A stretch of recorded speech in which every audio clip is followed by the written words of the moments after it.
Hi guys, today I want to share you how to tie a tie. Very few simple easy steps. Take a tie, put wide end with the right hand side, take narrow end in the left hand side. Wide end side is quite longer compared to left hand side. Narrow end is quite short. Put X mark. This is the first step. Once you take X mark, take a tie. Again you take U-turn. Again one more round. Put tie into the hole here.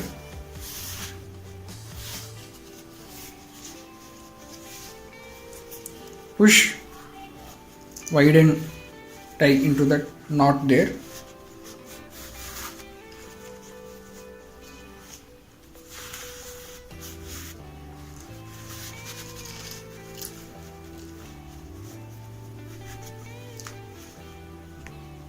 You can pull down narrow end to the fit to the collar place.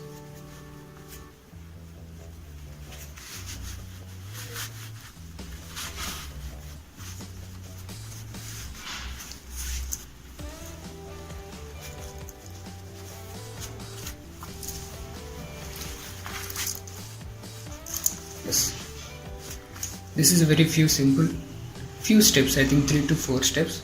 Hardly 100 seconds of time to tie a tie very smart way. Thank you. Thanks for watching. Hope this video you liked it. Thank you.